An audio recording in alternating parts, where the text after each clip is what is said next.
आपण 2 मिनिट कीर्तन करून घेऊ माताजी, मग प्रार्थना सुरू करू. मंगलाचरण. ओके. चालेल ना? हो हो हो ओके प्रभूजी. ओके.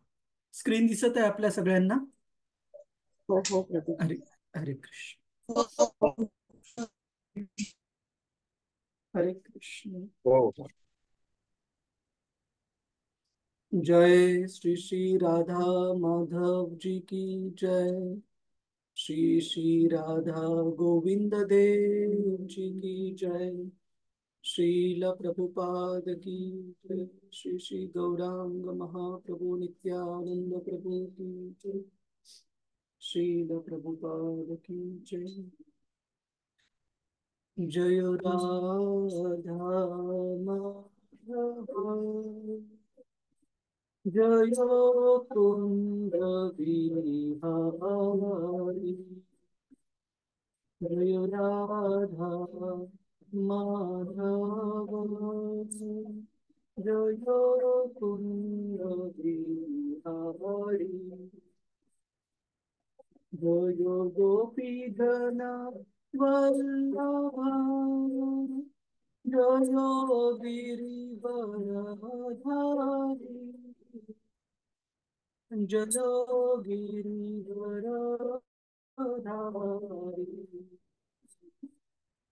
जय यशोदा नंदना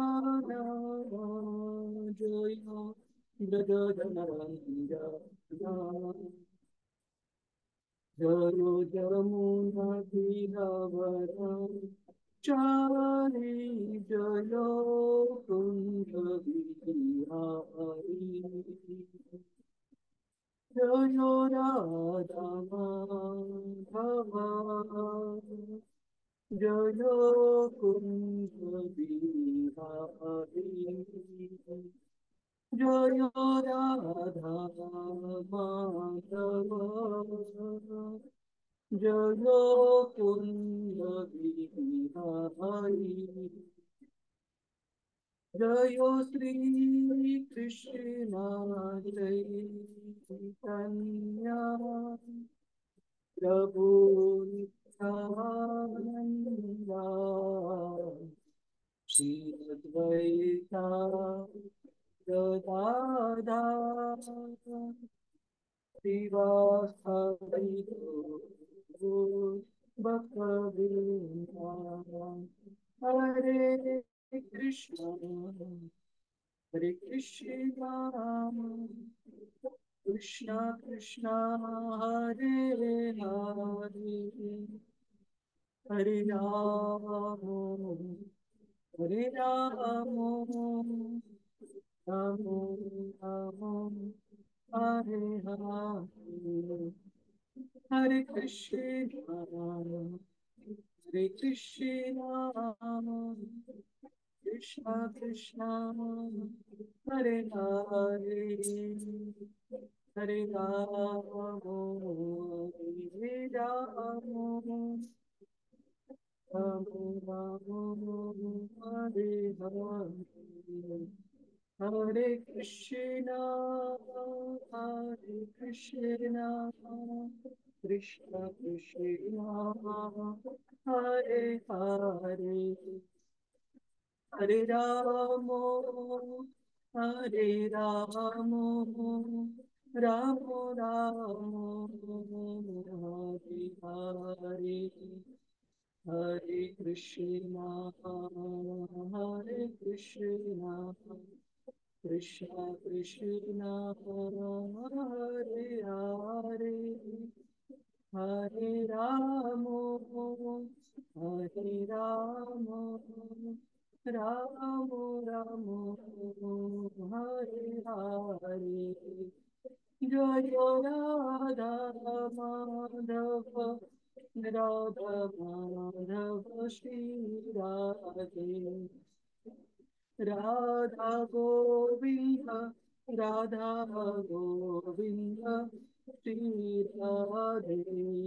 जय जगन्नाथ जय जगन्नाथ जय बलदेव जय सुभद्रा.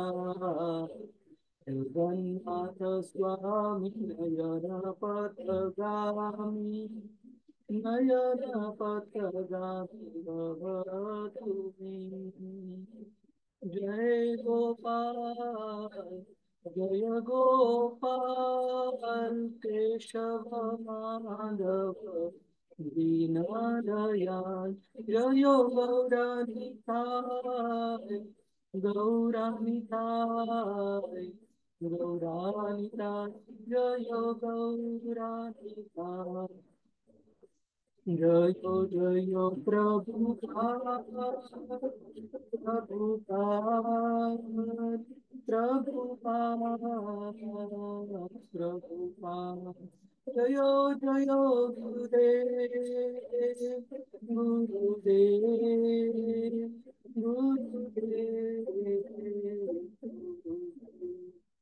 हरिनाम संकीर्तन की जय श्रील प्रभुपाद की जय गुरु महाराज की जय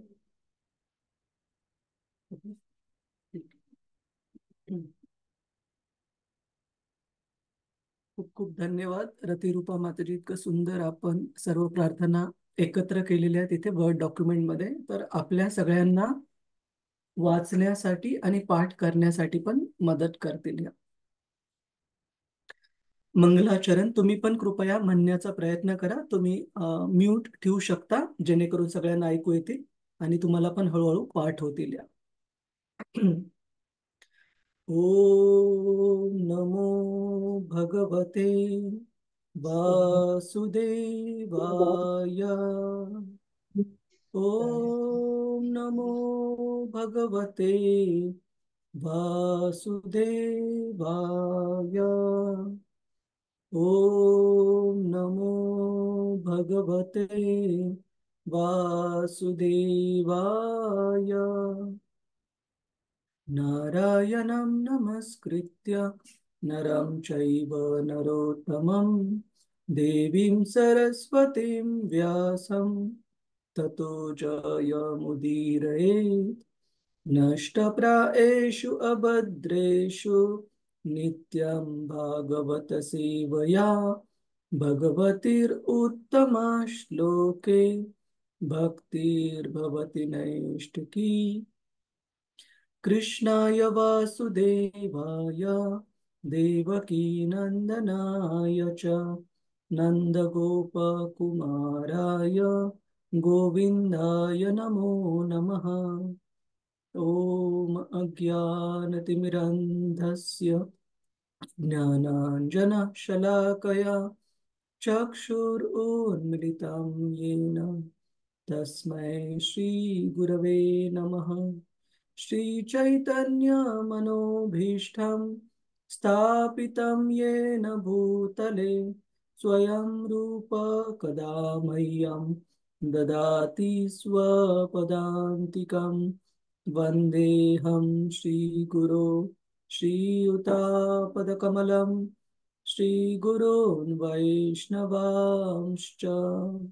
श्रीरूपं सागरजाता सहगना रघुनाथान्वितं तं सजीवं साद्वैतं सावधूतं परिजनसहितं कृष्णचैतन्यदेवं श्रीराधा कृष्णपदा सहगना ललिता श्रीविशाखान्वितांश्च. हे कृष्ण करुणा सिंधु दीनबंधु जगत्पते गोपेश गोपिका कांता श्रीराधा कांता नमोस्तुते. तप्त कांचन गौरांगी श्रीराधे वृंदावनेश्वरी वृषभानुसुते देवी प्रणमामि हरिप्रिये. वंशकल्पतरुभ्यश्च कृपा सिन्धुभ्य एव च पतितानां पावनेभ्यो वैष्णवेभ्यो नमो नमः. नमः ॐ विष्णुपदाय कृष्णप्रेष्ठाय भूतले श्रीमते भक्तिवेदांत स्वामिन् इति नामिने। नमस्ते सरस्वते देवे गौरवाणी प्रचारिणे निर्विशेष शून्यवादी पाश्चात्य देश तारिणे। जय श्री कृष्ण चैतन्य प्रभु नित्यानंद श्री अद्वैत गदाधर श्रीवास आदि गौर भक्त वृंद। हरे कृष्णा कृष्णा कृष्णा हरे हरे, हरे राम राम राम हरे हरे। या प्रार्थना खूप खूप महत्वाच्या आहेत। तर माताजी नंतर हे वर्ड डॉक्युमेंट तुम्ही ग्रुपवर पण शेअर करा। आणि सुरुवातीच्या प्रार्थना ज्या की सूत गोस्वामींनी म्हटलेल्या आहेत, 4 व्यक्तींना प्रणाम करणाऱ्या भगवंत नारायण, नरनारायण ऋषी, श्रील व्यासदेव आणि सरस्वती देवी, विद्येची देवी सरस्वती देवी। आणि त्यानंतर आपण पाहिलेलं की कशा प्रकारे गुरूंना आणि आपले जे आचार्य वृंद आहेत गौडीय वैष्णव संप्रदायातले, त्यांच्या प्रती खूप सुंदर प्रार्थना आहेत। आणि त्यानंतर वैष्णवांप्रती एक खूप सुंदर प्रार्थना आहे, ती आपण जस्ट एकदा थोडं पाहू। माताजी तुम्ही एकदा परत स्क्रीन शेअर करा जर अवेलेबल असेल तर। आणि वामच्या कल्पतरुभ्यश्च थोडस वर वर घ्या, स्क्रोल करा वर। हा बस बस बस, तप्त कांचन गौरांगीच्या खाली स्क्रोल करा खाली, अजून 2 श्लोक। हा, वामच्या कल्पतरुभ्यश्च कृपा सिंधुभ्य एव च पतितानां पावनेभ्यो वैष्णवेभ्यो नमो नमः। तर आपण नेहमी म्हणतो की भगवंत हे केवळ आणि केवळ त्यांच्या भक्तांच्या द्वारेच प्राप्त होऊ शकतात। तर त्या भक्तांची इथे महिमा सांगितलेली की कशा प्रकारचे हे भक्त आहेत। हे वैष्णव भक्त एका कल्पतरू वृक्षासारखे आहेत। कल्पतरू वृक्ष कसा असतो प्रभुजीज माताजीज कोण सांगेल, काय करतो कल्पतरू वृक्ष? हरे कृष्ण कृष्ण आपल्या सर्व इच्छा पूर्ण करतो।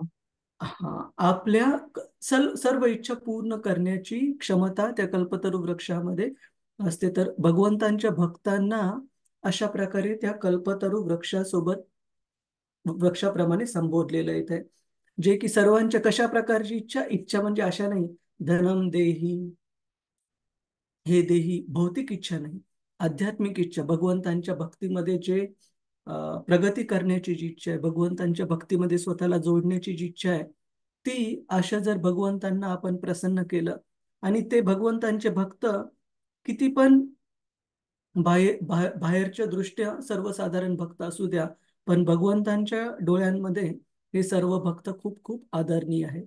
आणि भगवंत जर त्यांना आदरणीय प्रार्थनीय समजतात, तर आपण पण त्यांना त्याचप्रमाणे आदर प्रणाम सादर करायला पाहिजे। आणि कधी जर कोणत्या भक्तामध्ये कोणती खोट, कोणती कमी जरी दिसली, तरी हे ओळखायला पाहिजे की हे माझ्या दृष्टीमध्ये खोट आहे। आणि त्या भक्तामध्ये जे पण काही गोष्टी बाकी असतील अनर्थ, ते भगवंतामध्ये आणि त्या भक्तामध्ये आहे। आणि भगवंत लवकरच त्या भक्ताचं हृदय हे शुद्धीकरण करतील। तर आपण कधी कोणत्याही भक्ताला प्रमाण नाही करायला पाहिजे, जज नाही करायला पाहिजे। सर्व भक्तांना आपण याप्रमाणे जर आदर प्रणाम सादर केला, तर चैतन्य महाप्रभू सांगतात केवळ 2 गोष्टी आपल्याला करायच्या आहेत, की हरिनाम व्यवस्थित घ्यायचंय, हरे कृष्ण महामंत्राचा जप जो आपण करतो, आणि भक्तांच्या प्रती क्रिटिकल, क्रिटिकल म्हणजे क्रिटिकलला आपण मराठीमध्ये काय म्हणतो, अपराध नाही करायचे भक्तांच्या प्रती। ह्या 2 गोष्टी जरी आपण केल्या, तरी चैतन्य महाप्रभूंचे स्वतःच आपल्याला दिलेलं वचन आहे की ते स्वतः आपल्याला भगवत धामात परत जाण्यास मदत करतील, ह्या 2 गोष्टी जर आपण केल्या तर सर्वांच्या आध्यात्मिक इच्छा पूर्ण करण्यास हे भक्त सक्षम आहेत। आणि कसं आहे त्यांचा स्वभाव, पतितानां पावनेभ्यो, जे पतित जीव आहेत त्यांच्या उद्धारासाठी, त्यांच्या कल्याणासाठी हे सदैव प्रयत्नशील आहेत भगवंतांचे भक्त। तर अशा भक्तांच्या माध्यमातूनच आपल्याला केवळ भगवंत प्राप्त होऊ शकतात. त्याच्यामुळे आपण श्रीमद भागवतम जे आता पाहत आहोत, माताजी तुम्ही बंद करा स्क्रीन शेअर. तर श्रीमद भागवतम जे आपण पाहत आहोत त्यामध्ये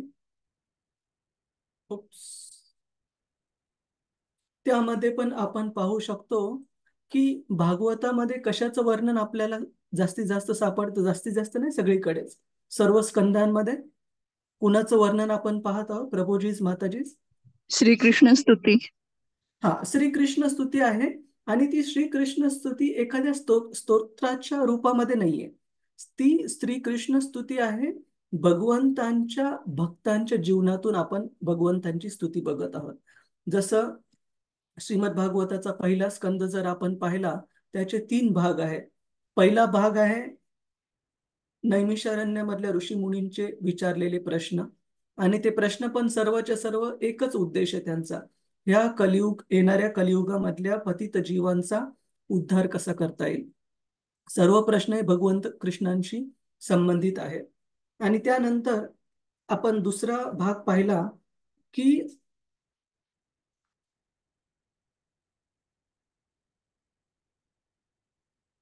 नैमिष अरण्य मधल्या ऋषीमुनींनी विचारलेले प्रश्न भागवताच्या इतिहासाबद्दल, भागवताच्या लेखकाबद्दल, व्यासदेव त्यांना कशा प्रकारे प्रेरणा प्राप्त झाली भागवत लिहिण्याची, तो आपण भाग पाहिला, ज्यामध्ये नारद मुनींनी स्वतःच्या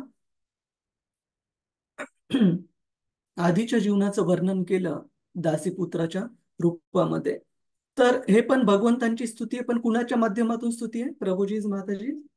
कसं शिकत आहोत आपण भगवंतांची स्तुती? हरे कृष्ण प्रभूजी. हरे कृष्णा संजय प्रभूजी. भगवान श्रीकृष्णांच्या शुद्ध भक्तांच्या माध्यमातून हा भक्ती वर्णन. हा, भगवंत श्रीकृष्णांच्या शुद्ध भक्तांच्या जीवन प्रवाहातून, त्यांच्या जीवनाचा अभ्यास करून आपण शिकत आहोत. जसं आपण नारद मुनींचं खूप विस्तारामध्ये वर्णन पाहिलं, त्याचप्रमाणे श्रील व्यासदेवांचं वर्णन पाहिलं, शुकदेव गोस्वामींचं वर्णन पाहिलं, आणि आता भगवंतांचे दुसरे शुद्ध भक्त श्री परीक्षित महाराज यांच्याबद्दल आपण पाहत आहोत. आणि एका शुद्ध भक्ताच्या जीवन वर्णनामध्ये बाकीच्या असंख्य शुद्ध भक्तांचं पण वर्णन आपल्याला पाहायला मिळत आहे. जसं परीक्षित महाराजांचा जन्म होणार आहे, तर त्याच्या अगोदर आपल्याला उत्तरेबद्दल ऐकायला मिळत आहे, द्रौपदी बद्दल ऐकायला मिळत आहे, कुंती महाराणींच्या आपण प्रार्थना आज पाहणार आहोत. हे सर्व भगवंतांचे शुद्ध भक्त आहेत. परंतु भाग जो चालू आहे भागवताचा, हा तिसरा भाग पहिल्या स्कंदाचा, तो आहे परीक्षित महाराजांचा जन्म आणि त्यांचा पूर्ण जीवनकाळ, जे की भगवंतांचे हे परायण भक्त असं म्हणतात. त्यांना परायण म्हणजे पूर्णपणे भगवंतांप्रती समर्पित. तर त्या भगवंतांच्या भक्तांच्या जीवन वर्णनातून आपण भक्ती शिकत आहोत आणि आपल्या पण जीवनामध्ये आचरणामध्ये आणण्याचा आपण प्रयत्न करू. तर त्यामुळे भगवंतांच्या भक्तांना एवढं महत्व दिलेलं आहे की जसं आपण नेहमी उदाहरण देतो की आपल्याला जर टाटाची गाडी कोणती घ्यायची असेल तर आपण रतन टाटाजींकडे जाऊ शकत नाही. त्यांनी जे रिटेल डीलर्स ठेवलेले प्रत्येक शहरामध्ये गावामध्ये, त्यांच्याकडेच आपल्याला जावं लागणार. त्याचप्रमाणे भगवंतांना जर प्राप्त करायचंय तर आपण डायरेक्ट भगवंतांकडे जाऊ शकत नाही. जर भगवंतांना प्राप्त करायचं तर आपल्याला भक्तांच्या माध्यमातूनच त्यांना प्राप्त करावं लागणार. तर आपण सुरुवात करूया आजच्या चर्चेची. कुणाला लक्षात आहे मागच्या वेळेला आपण कोणत्या मुद्द्यावर चर्चा केलेली? हरे कृष्णा. जे भक्त बोलले नाही त्यांनी पण बोलण्याचा प्रयत्न करा. चुकलं तर काही हरकत नाही, कोणीही तुम्हाला जज करणार नाही, पण तेवढंच आपली बुद्धी ही भगवंतांच्या सेवेमध्ये लागून राहील. माफ हरे मी करा. सांगू? हा, एक मंजारी माताजी पहिल्यांदा. हा, उत्तरेच्या उत्तरा येते श्रीकृष्णांच्या पायी मदतीचा हाय करते की मला वाचवा, माझा प्राण गेला तरी चालेल पण माझ्या पोटातल्या बाळाला वाचवा. वाच. कारण करेक्ट. त्यांच्या पाठीमागे ह्याने अश्वत्थाम्याने ब्रह्मास्त्र सोडलेलं असतं. हा, आणि उत्तरेने पाहिलं की एक तेजोमय अग्नीसारखं एक अस्त्र तिच्याकडे येत आहे आणि भगवंत कृष्णांनी ओळखले की ते ब्रह्मास्त्र आहे. आणि जरीही 5ही पांडव त्या ब्रह्मास्त्राचा प्रतिकार करण्यासाठी आपले शस्त्रास्त्र काढून तयार झाले, परंतु भगवंतांना कळाले की वेळ खूप कमी आहे आणि पांडवांना याचा प्रतिकार करता येणार नाही. तर स्वतः त्यांनी स्वतः स्वतः म्हणजे वैयक्तिकरित्या उत्तरेच्या गर्भामध्ये प्रवेश करून तिच्या पोटामध्ये जे बाळ होतं त्याला चोह बाजूनी स्वतः आवरण प्रदान केले आणि त्या ब्रह्मास्त्रापासून त्या बाळाचं संरक्षण केलेलं रक्षण आहे. केलं. आणि त्याचमुळे त्या बाळाने भगवंता कृष्णांचं दर्शन प्राप्त केलं आईच्या पोटात असताना. आणि आईच्या पोटातून बाहेर आल्यानंतर प्रत्येक व्यक्तीला ते बाळ निरीक्षण करत होतं की हीच ती व्यक्ती आहे का ज्या व्यक्तीला मी आईच्या पोटामध्ये पाहिलं. त्यामुळे त्याचं नाव पडलं परीक्षण करणारा असा परीक्षित असं नाव पडलं. तर जे की परीक्षित महाराज हे अशा शुद्ध भक्तांच्या कुटुंबामध्ये अजून एक शुद्ध भक्त इथे जन्माला येत आहेत, परीक्षित महाराज. जे की असे काही काही महाभागवत भक्त आहेत, जसं परीक्षित महाराज असू द्या, प्रल्हाद महाराज असू द्या. आईच्या पोटामध्ये असतानाच म्हणजे जन्म प्राप्त करून बाहेर जगामध्ये येण्याच्या अगोदरच हे भक्त हे भगवंतांचे महाभागवत भक्त होते. अजून कुणाला काही मुद्दा सांगायचा आहे? हरे कृष्ण. हरे कृष्ण प्रभूजी.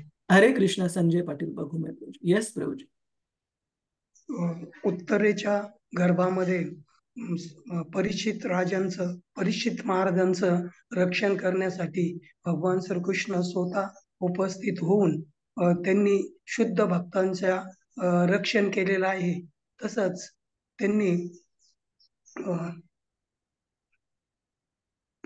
म्हणजे उत्तरेच्या गर्भामध्ये भगवान श्रीकृष्णांनी परीक्षित महाराजांचं रक्षण केलं.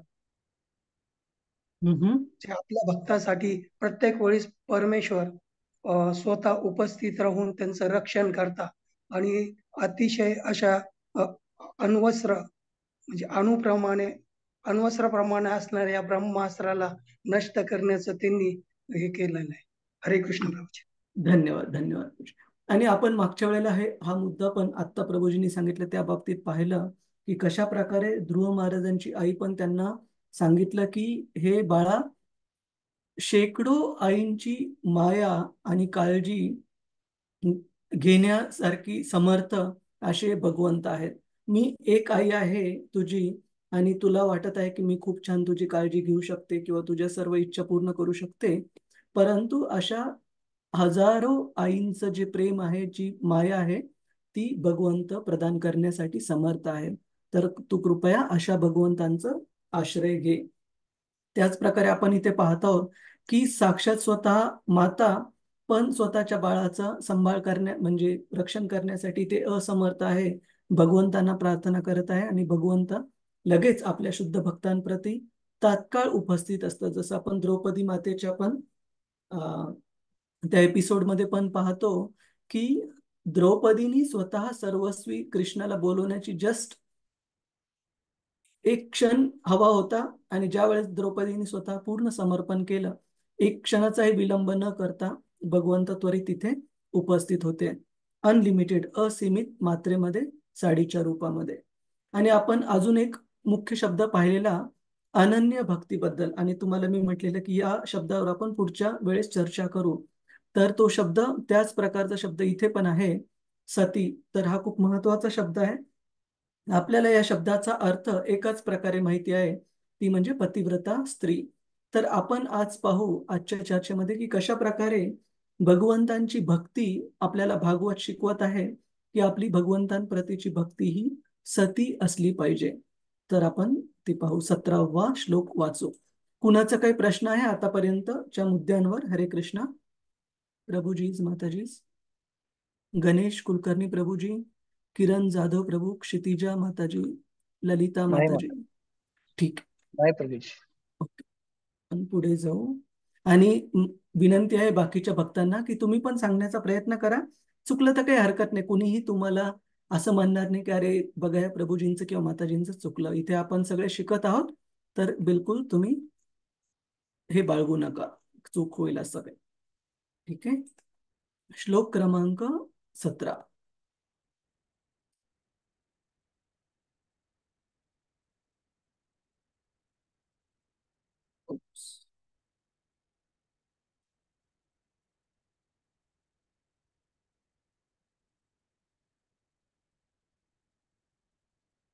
श्लोक क्रमांक 17 तुम्ही म्हणण्याचा प्रयत्न करा.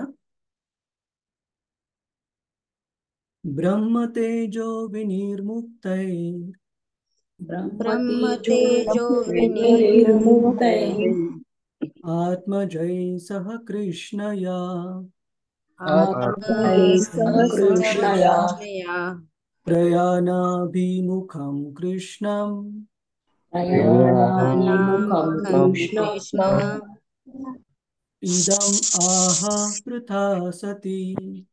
इदम् आह पृथा सती. कुणाला वाचायला आवडेल आपल्यापैकी? हरे प्रभूजी मी कृष्ण. वाचू? एक मिनिट. संजना माताजी का? हरे कृष्ण. हो. हरे हा कृष्ण. हरे कृष्ण. येस. हरे कृष्ण. धन्यवाद प्रभूजी. हरे कृष्ण. ब्रह्मास्त्राच्या तेजापासून वाचलेली भगवत पारायणा सती, कुंती, तिचे 5 पुत्र, द्रौपदी हे सर्वजण जेव्हा भगवान श्रीकृष्ण परत जाण्यासाठी निघाले तेव्हा त्यांना म्हणू लागले. प्रभूजी तात्पर्य पण वाचतायत ना? हा. हरे कृष्ण. तात्पर्य: या ठिकाणी कुंती देवीचे तिच्या श्रीकृष्णाविषयीच्या अनन्य भक्तीमुळे सती म्हणून वर्णन केलेले आहे. श्रीकृष्णांना केलेल्या तिच्या प्रार्थनावरून तिचे मनोभाव कळतील. भगवंतांचा अनन्य भक्त संकटातून मुक्तता व्हावी यासाठी देखील कोणा जीवाकडे अथवा देवाकडे पाहत नाही. पांडवांच्या परिवाराच्या हाच स्वभाव विशेष होता. ते श्रीकृष्णा वाचून काही जाणीतच नव्हते आणि म्हणून भगवंत त्यांना सर्व प्रसंगी सर्व दृष्टीने सहाय्य करण्यास सिद्ध असत. हा भगवंतांचा दिव्य स्वभाव आहे. भगवंतांचा भक्तांचा भार ते सांभाळतात. यासाठी कोणीही अपूर्ण जीवन मात्राकडून अथवा देवतांकडून साह्याची अपेक्षा करू नये, तर भगवान श्रीकृष्णांच्या साह्याचीच अपेक्षा ठेवावी. ते आपल्या भक्तांचा सांभाळ करण्यास समर्थ आहेत. शुद्ध भक्त भगवंताकडे केव्हाही साह्याची मागणी करीत नाही, परंतु भगवान आपण होऊनच साह्य देण्यास आतुर असतात.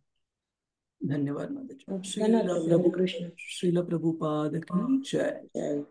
ब्रह्मास्त्राच्या तेजापासून वाचलेली भगवत परायणा सती, कुंती, तिचे 5 पुत्र, द्रौपदी हे सर्वजण जेव्हा भगवान श्रीकृष्ण परत जाण्यासाठी निघाले तेव्हा त्यांना म्हणू लागले. तर आत्ताची स्थिती अशी आहे की भगवंतांनी उत्तरेला परीक्षित, जे की बाळ म्हणून त्यांच्या पोटामध्ये वाढत होते उत्तरेच्या, आणि कुंती देवी, द्रौपदी, 5ही पांडव, या सर्व पांडव कुटुंबातील सर्व व्यक्तींचं रक्षण केलेलं आहे.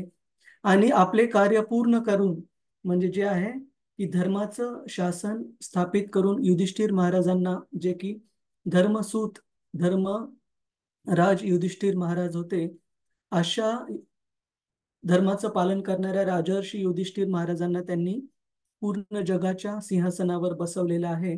आणि आपले कार्य पूर्ण करून ते आता द्वारकेला जाण्यासाठी निघालेले आहेत भगवंत कृष्ण. आणि त्या ठिकाणी कुंती माता, द्रौपदी, कुंतीचे 5ही पुत्र पांडव आदी कुटुंबातले सर्वजण श्रीकृष्णांचा निरोप घेण्यासाठी तिथे आलेले आहेत. आणि खूप सुंदर प्रार्थना आता आपण पाहणार आहोत कुंती देवींच्या. तर इथे विशेषतः तात्पर्यामध्ये एक गोष्ट प्रामुख्याने दिलेली आहे की कशा प्रकारे एक जे भगवंतांचे पूर्ण परायण भक्त असतात, पूर्णपणे समर्पित भक्त असतात, त्याला वेगवेगळे शीर्षक दिले जातात. कुठं त्यांची भक्ती म्हटलेलं आहे सती, जिथे या श्लोकामध्ये म्हटलेलं आहे. त्याचप्रमाणे आधीच्या मागच्या वेळेसच्या श्लोकांमध्ये आपण पाहिलं अनन्य भक्ती, विशुद्ध भक्ती, अशा प्रकारच्या शब्दांचं वर्णन केलेलं आहे. तर ही शुद्ध भक्तांचं वर्णन, त्यांच्यामध्ये विशेष गुण कोणता आहे की अशा प्रकारचे शुद्ध भक्त त्यांच्या जीवनामध्ये त्यांना जी कोणती गरज आहे, संरक्षणाची गरज आहे, काही असू द्या, ते कोणत्याही दुसऱ्या जीवांवर, म्हणजे बाकीच्या यासाठी कोणीही अपूर्ण जीवमात्रांवर, बाकीच्या जीवमात्रांना काय म्हटलेलं आहे इथे? अपूर्ण म्हटलेलं आहे. तर कोणी सांगू शकेल यांना अपूर्ण का म्हटलेलं आहे? प्रभूजीज, माताजीज, बाकीचे जीव, हे तुम्ही हात रेज करा, हात वर करा, कुणाला उत्तर द्यायचं. आणि मी विशेषतः अशा भक्तांना विचारेल जे आतापर्यंत काहीच बोललेले नाहीयेत. ललिता वाणी माताजी, हरे कृष्णा. ललिता वाणी माताजी, तुम्ही शक्य असेल तर अनम्यूट करा, किंवा क्षितिजा माताजी. येस माताजी, हरे कृष्णा. हा, हरे कृष्ण प्रभूजी. अपूर्ण अशासाठी म्हटलेलं आहे की भगवंत कृष्णच केवळ परिपूर्ण असे आहेत. आपण भगवद्गीतेमध्ये वर्णन ऐकलं की ते षड ऐश्वर्यांनी पूर्ण आहेत. आणि आपण हा. सर्व जीवात्मा अपूर्ण आहोत तर, आणि अशाश्वत भौतिक जगामध्ये राहतो, तर आपली मदत करण्याची क्षमता पण लिमिटेड किंवा मर्यादितच असेल. खरी गोष्ट आहे, खरी गोष्ट आहे माताजी. तर भागवतामध्ये आपले जे सर्व आप्तेष्ट आहेत, मग आप्तेष्टांमध्ये सर्वच आले, आई वडील, बहीण भाऊ, पत्नी, बाकीचे प्रियजन, या या सर्व आप्तेष्टांना असं म्हटलेलं आहे की दे आर सोल्जर्स, म्हणजे हे सैनिक आहेत, आपल्याला युद्धामध्ये मदत करतील, but they are fallible soldiers. Fallible soldiers म्हणजे जे की युद्धामध्ये मदत करण्याची भावना असून पण पूर्णपणे आपल्याला या भौतिक माया प्रकृतीवर भगवंतांच्या विजय मिळवून देण्यामध्ये, त्यामध्ये आपल्याला सहाय्य करण्यामध्ये असमर्थ आहेत. का? कारण माताजींनी सांगितल्याप्रमाणे या सर्व भौतिक जीव मात्रा, जे की भगवंतांचे शुद्ध भक्त अजून शुद्ध भक्तीला प्राप्त केलेले नाही आहेत, अशा जीवमात्रांच्या मर्यादा आहेत माया प्रकृतीच्या आधिपत्याखाली असल्यामुळे. आणि ज्या वेळेस आपण अशा फॉलिबल सोल्जर्स, म्हणजे असे सैनिक जे की युद्धामध्ये पूर्णपणे युद्ध करण्यास मदत करण्यामध्ये सक्षम नाही आहेत, अशा जर खाली पडणाऱ्या आणि पराभूत होण्यास पराभव निश्चित असणाऱ्या सैनिकांची जर आपण मदत केली, तर युद्धामध्ये आपला कधीही विजय होऊ शकत नाही. तर त्यामुळे भगवंतांचे जे परायण भक्त आहेत, जे अनन्य भक्त आहेत, कुंती माताजींसारखे सती भक्त आहेत, त्यांची भक्ती सांगितलेली आहे सती किंवा एकनिष्ठ भक्ती. का? कारण ते अशा कोणत्याही भौतिक जगातल्या जीवमात्रांकडे किंवा भौतिक जगातले साधारण जीवच नाही, जे की खूप उच्च स्तरावरचे जे जीवतत्व आहे, जसं की देवी देवताच, इंद्र, चंद्र, वरुण, वायू, अग्नी, हे सगळे जे देवी देवता आहेत, यांच्याकडून पण कोणत्या गोष्टी कधी मदत मागत नाही. जसं की एक उदाहरण आपण सांगतो की एक लहान मूल आहे, लहान मुलाला जर कोणती गोष्ट हवी असेल, की त्याला शाळेच्या अभ्यासासाठी काही कंपास पेटी आवश्यक असेल, कोणतं पुस्तक आवश्यक असेल, कोणतं पेन पेन्सिल आवश्यक असेल, किंवा नवीन ड्रेस आवश्यक असेल, जुना खराब झाला असेल, तर ते लहान मूल कुणावर अवलंबून राहील? कुणीही रस्त्याला येणाऱ्या जाणाऱ्या व्यक्तीला मागेल का ते? किंवा कोणी घरामध्ये पाहुणे वगैरे आलेत, कुणाला काही मागेल का ते लहान मूल? कुणावर अवलंबून राहील ते कोणत्या गोष्टीसाठी? आपल्या आई हा, आईवरती. आपल्या आपल्या आई वडील. आई आई वडील. वडिलांवर अवलंबून राहील. त्याच प्रकारे एक जी पतिव्रता पत्नी आहे, तिला जर कोणती गोष्ट घरामध्ये आवश्यक असेल, कोणत्या गोष्टीची गरज असेल, वॉशिंग मशीन असू द्या, फ्रीज असू द्या, किंवा कोणत्याही दुसऱ्या उपकरणांची, किंवा कोणत्या घराच्या ह्याच्यामध्ये, तर ती केवळ आणि केवळ आपल्या पतीलाच ती गोष्ट हे करेल. आणि बाकीचं कोणी शेजारी पाजारी किंवा ओळखीचे वगैरे किती श्रीमंत असू, काही असू, त्यांच्यावर ती अवलंबून राहणार नाही. कारण तिला माहिती आहे की माझा सांभाळ करणारे, मला संरक्षण करणारे हे पती आहेत, आणि त्याच्यामुळे मी बाकीच्या कुणाकडून जर कोणती मागत असेल तर ते बरोबर राहणार नाही. अशाच प्रकारे भगवंतांच्या शुद्ध भक्तांची भक्ती पण ही पतिव्रता म्हणजे सती सांगितलेली आहे. का? कारण ते बाकीच्या कोणत्याही जीवमात्रांवर किंवा देवी देवतांवर, आपल्या कोणत्याही भौतिक आध्यात्मिक कोणत्याच गोष्टीसाठी केवळ आणि केवळ भगवंतांवर अपेक्षित राहतात आणि त्यांच्याकडूनच सहाय्याची अपेक्षा करतात. आणि अशा भक्तांना एक खूप सुंदर श्लोक येईल आता थोड्या काळामध्ये, कुंती महाराणीचा श्लोक आहे तो, ज्याच्यामध्ये त्या म्हणतात भगवंतांना, त्वम अकिंचर गोचरा, की भगवंत अशा भक्तांचं ज्यांना पूर्ण भौतिक जगतामध्ये दुसरा कोणताच त्यांनी स्वतःला आश्रय म्हणून ठेवलेला नाही, केवळ आणि भगवंतच त्यांचं पूर्ण आश्रयस्थान आहे. भगवंत पण अशा भक्तांची संगत कधीच सोडत नाही, त्यांना एकटं कधीच सोडत नाहीत. आणि खूप साऱ्या खऱ्या खुऱ्या जीवनातल्या कथा, अनुभव या मुद्द्यावर आपल्या जवळ आहेत, जे की आपण चर्चा करू शकतो. त्याच्यातले काही आपण पाहण्याचा प्रयत्न करू. तर सर्वात अगोदर मी तुम्हाला म्हणजे 2-3 इथे उदाहरणं देईल काही शास्त्रामधून देईल आणि काही प्रत्यक्ष जीवनामधून, भगवंतांच्या भक्तांच्या जीवनामधून आपल्याला देईल. तर पंचतंत्रामध्ये एक कथा येते, लहानपणी मी पाहिलेली आणि खूप सुंदर कथा आहे, की एक मूल असतं एका साधारण कुटुंबातलं, आणि त्या मुलाची मला वाटतं आई सांभाळ करत असते आणि परिस्थिती पण खूप साधारण असते. आणि एकदा त्या मुलाच्या वर्गामध्ये एक कार्यक्रम होणार असतो, आणि त्या कार्यक्रमामध्ये म्हणजे जसं आपण वेगवेगळे कार्यक्रम साजरे करतात मुलं शाळेमध्ये, 15 ऑगस्ट असू द्या, कोणत्या महान व्यक्तींचा वाढदिवस असू द्या, जयंती असू द्या.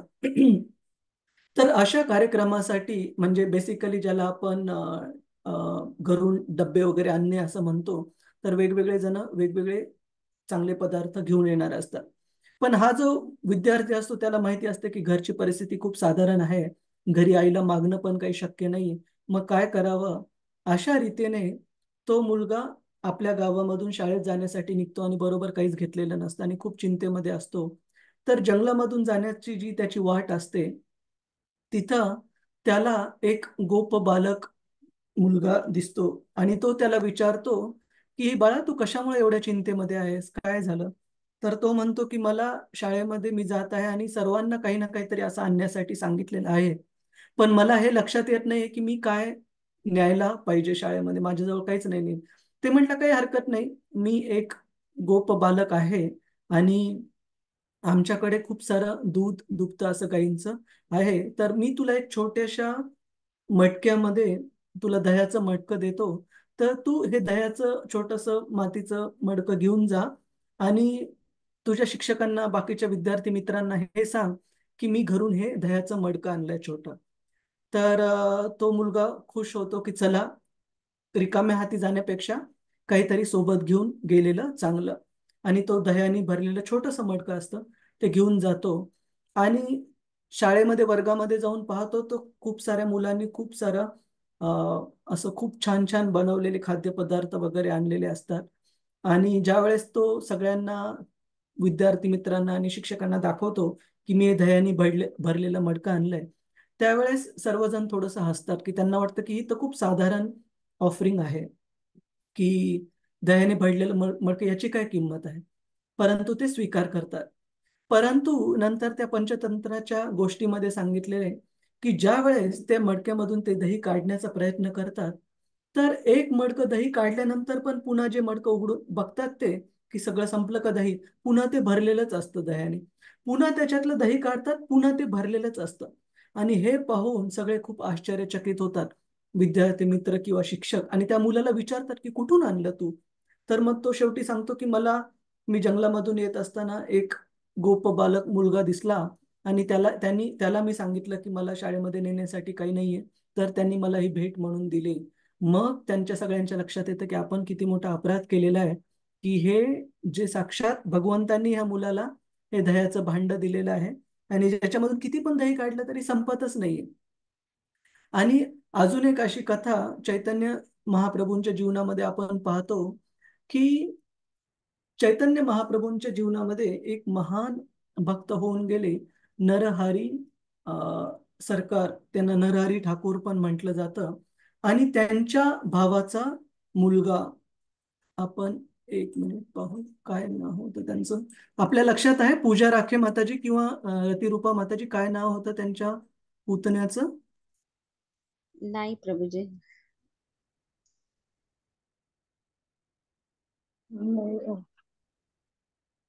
हम्म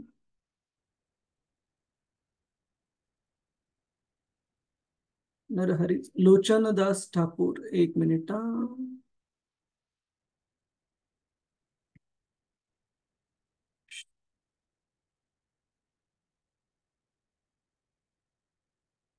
येस, रघुनंदन. रघुनंदन हे नाव होतं. तर नरहरी सरकार यांच्या भावाचं नाव होतं मुकुंद, मुकुंद सरकार. आणि मुकुंद यांच्या मुलाचं नाव होतं रघुनंदन. तर मुकुंद हे भगवंत कृष्णांचे महान भक्त असतात आणि त्यांचा जो व्यवसाय असतो, he was a physician. Physician म्हणजे एक डॉक्टर असतात ते.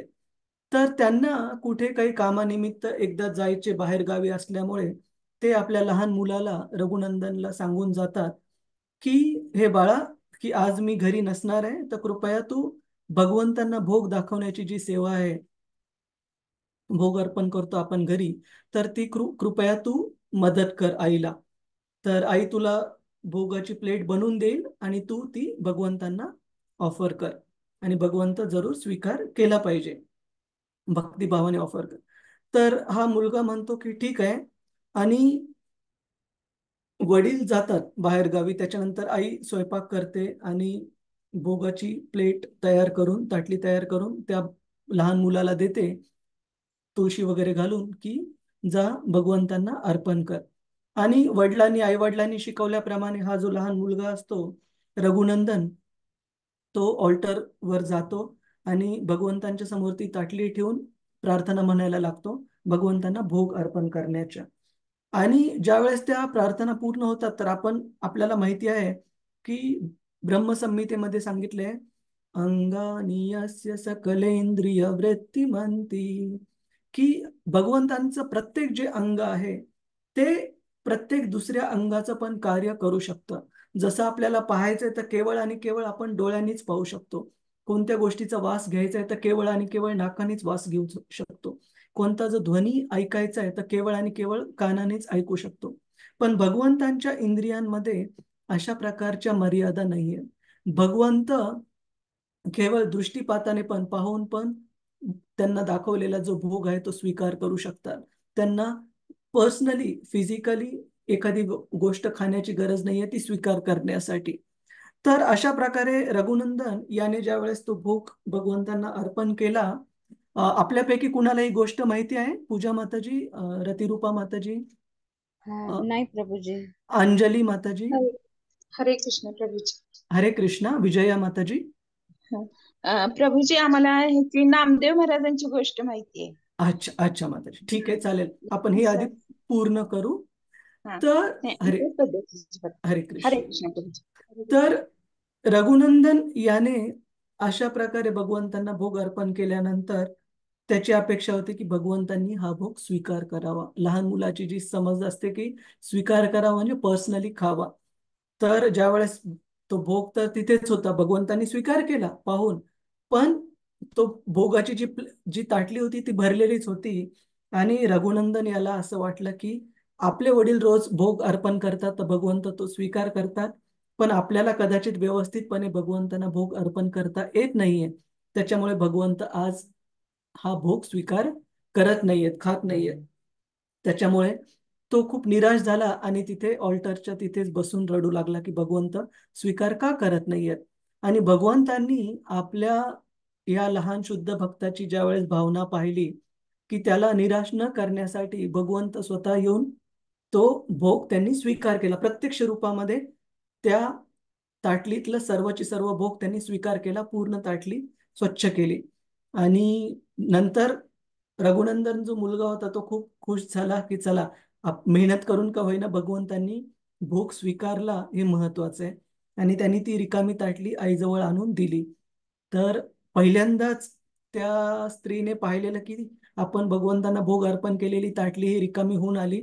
तर तिला सर्वात अगोदर संशय आला की आपल्या मुलांनी तर हे खाल्लेलं नाही, की खूप चुकीचं आहे की भगवंतांना आपण भोग अर्पण करण्यासाठी सर्व ताटली त्याला दिलेली आहे आणि भगवंतांना अर्पण न करता त्यांनी स्वतःच तर हे अन्न पदार्थ खाल्लेले नाही. म्हणून तिने घरी आल्यानंतर नवऱ्याला संध्याकाळी ही गोष्ट सांगितली आणि विचारलं त्यांनी दरडावून त्या मुलाला की काय झालं. तर तो म्हटला की तुम्ही मला भगवंतांना अर्पण करायला भोग सांगितला होता आणि तोच मी अर्पण केला आणि परत तुम्हीच मला रागवतात की. तर त्या मुलं कन्फ्यूज झाला. तर आईवडिलांचा विश्वास बसत नव्हता. तर दुसऱ्या दिवशी त्यांनी ठरवलं की अजून एकदा आपण त्यालाच भोग अर्पण करण्यासाठी सांगू. तर आईने पुन्हा छान ताटली व्यवस्थित हे स्वयंपाक करून बनवली भोगाची प्लेट आणि त्या मुलाजवळ दिली. आणि वडील जे होते मुकुंद सरकार, ते एका ठिकाणी कोपऱ्यामध्ये लपून, त्या मुलाला कळणार नाही अशा ठिकाणी लपून पाहत होते काय होत आहे. पुन्हा रघुनंदन हे लहान मुलगा भगवंतांच्या समोर बसतात, त्यांना भोग अर्पण करण्याच्या प्रार्थना करतात आणि पुन्हा भगवंत काही समोर येत नाही तर पुन्हा हे रघुनंदन रडायला लागतो मुलगा. आणि भगवंतांना ऑब्विसली ते सर्वज्ञ आहे, त्यांना माहिती आहे काय होत आहे की, परंतु आपल्या छोट्या भक्ताला निराश न करण्यासाठी भगवंत पुन्हा तिथे येऊन प्रत्यक्षात त्या भोगाच्या ताटलीतला लाडू घेतात आणि तो खायला लागतात. आणि ज्यावेळेस मुकुंद सरकार हे पाहतात त्यावेळेस त्यांना त्यांच्या मुलाच्या भक्तीचा स्तर कळतो. आणि त्यानंतर ज्यावेळेस मुकुंद लपलेल्या जागेवरून बाहेर येतात, लगेच भगवंत पुन्हा आपल्या अर्च विग्रहामध्ये समाविष्ट होतात. आणि आजही या दिवशी भगवंतांनी खाल्लेला तो अर्धा लाडू आपल्याला पाहण्यासाठी उपलब्ध आहे त्यांच्या हातामध्ये. ऑब्विसली तो लाडू एक्झॅक्टली तसाच नसावा, पण तोच लाडू आहे. त्याची टेक्स्चर वगैरे थोडंसं बदललं असेल, पण पूर्ण खराब झालेला नाही तो. तर सांगण्याचा अर्थ असा की भगवंत हे आपल्या भक्तांना कधीही एकटं सोडत नाहीत. आणि विशेषतः कुंती माता ज्या प्रार्थना म्हणत आहेत, या येणाऱ्या श्लोकांमध्ये आपल्याला दिसतील सुंदर प्रार्थना. त्वम अकिंचन गोचरा. अकिंचन म्हणजे असे भक्त जे की भौतिक दृष्ट्या, आध्यात्मिक दृष्ट्या पूर्ण आणि पूर्णतः भगवंतांवर आश्रित आहेत, त्यांना दुसरा कोणता आश्रय नाही. आणि त्यांची जी भक्ती आहे भगवंतांप्रती, ती सती भक्ती आहे, पूर्णपणे पतिव्रता भक्ती आहे. म्हणजे त्यांना भगवंत सोडून बाकीच्या कोणत्याच व्यक्तीकडून कोणती गोष्ट घेण्यासाठी रस नाहीये. जर भगवंतांची इच्छा आहे मला मदत करण्याची, तर ते मला मदत करण्यासाठी जीवनामध्ये पूर्णपणे सक्षम आहेत.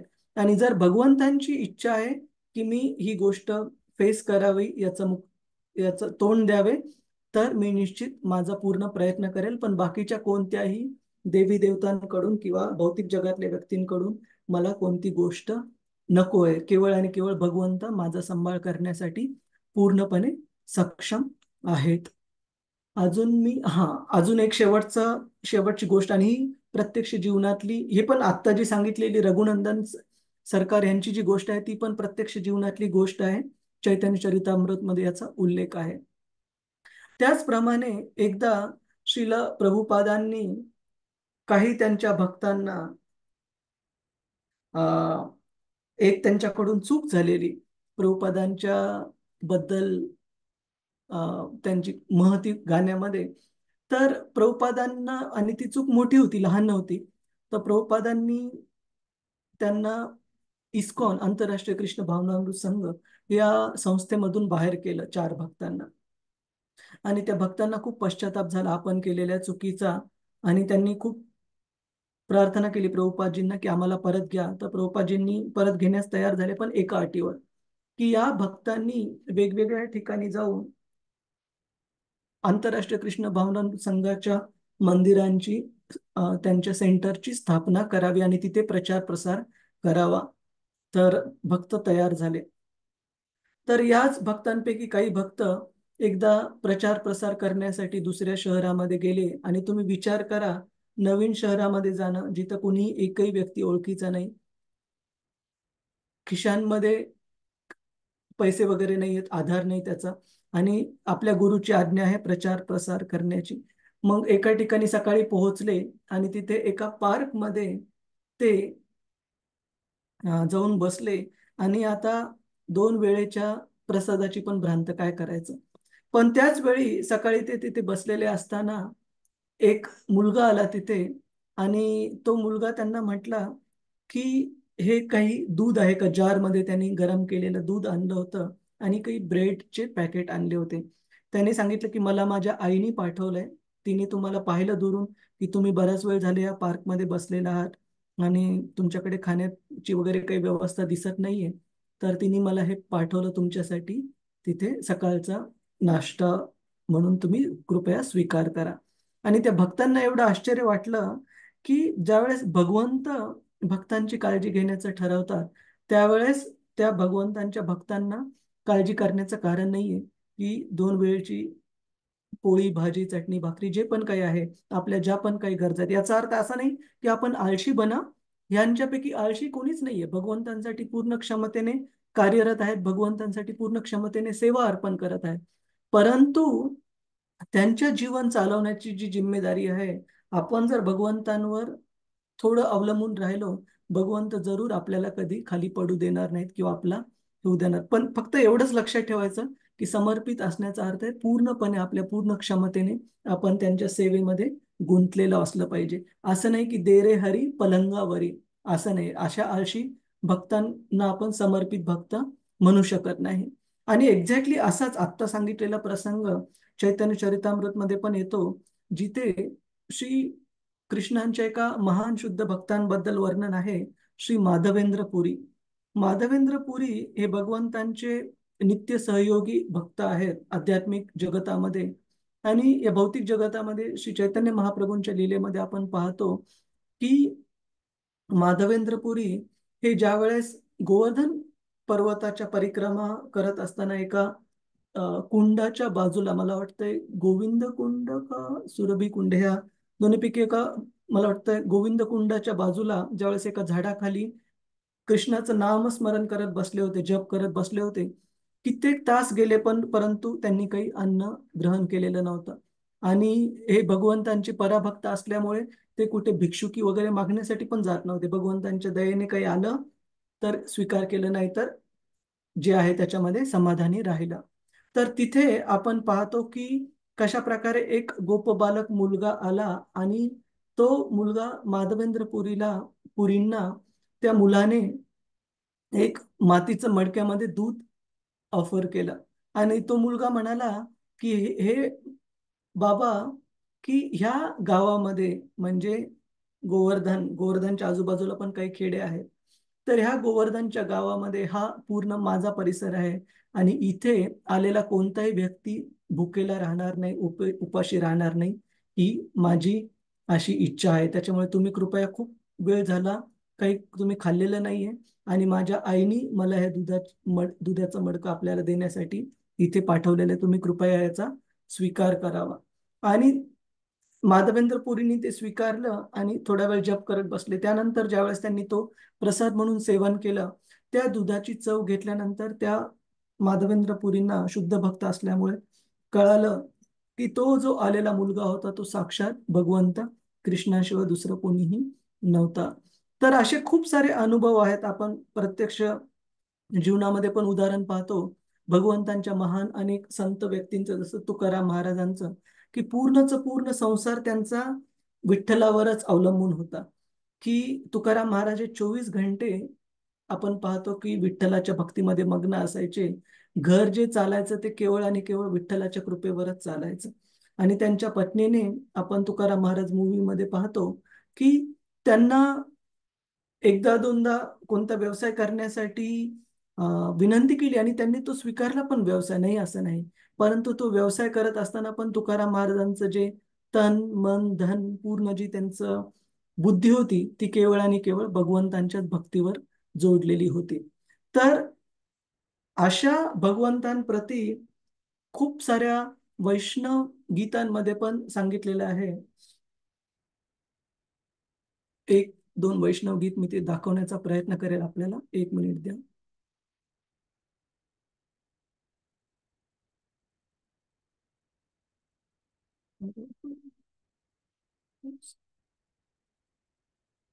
मी एक्झॅक्टली लक्षात आणण्याचा प्रयत्न करत आहे.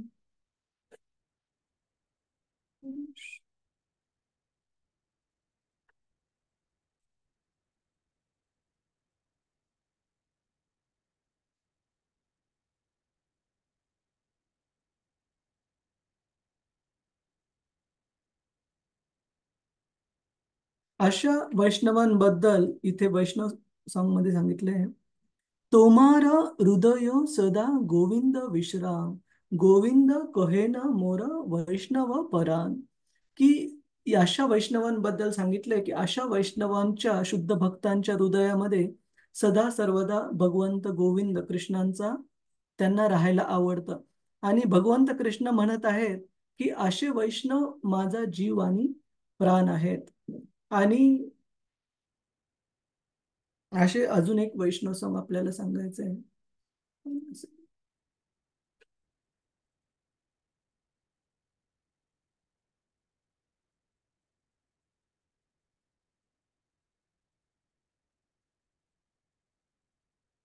तर या वैष्णव गीतामध्ये मानस देहो गेहो जो किचू मोर अरपिलू तुवा पदे नंद किशोर.